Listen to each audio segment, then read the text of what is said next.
कल हमारे घर एक परिचित दंपति आए। जय श्री कृष्ण के तेज उद्घोष के साथ उन्होंने अभिवादन किया। पहले तो खुद को बहुत खुश बता रहे थे, लेकिन फिर अचानक फूट पड़े। कहने लगे, मैं हमेशा कृष्ण की भक्ति में लीन रहता हूं, फिर भी जीवन में इतना संघर्ष है कि क्या बताऊं।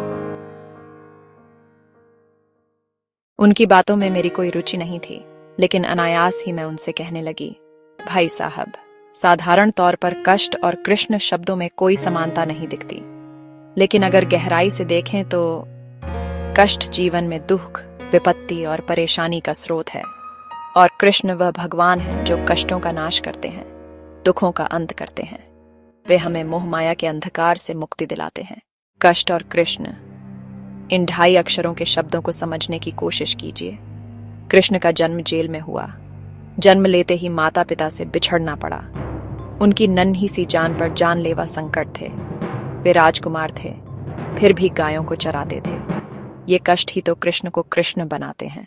वे अपने कष्टों में भी आनंदित थे। वे चैन की बंसी बजाते रहे।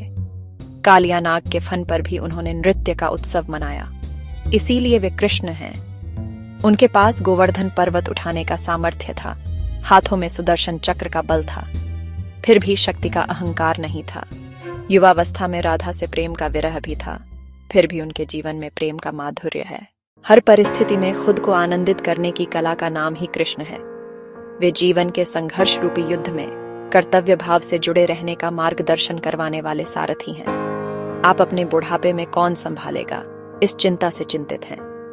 कृष्ण का जीवन भी कष्टदायक था, पर वे तो कभी दुखी नहीं रहे। आप कृष्ण को अपने जीवन में उतार लीजिए, कष्ट आनंद में बदल जाएंगे। और कृष्ण जो गीता में कहते हैं कि मैं तुझ में हूं और तू मुझ में है, वो सार्थक हो जाएगा। लेखन, आवाज व फिल्मांकन श्रीमती कुशल जैन। जय श्री कृष्ण।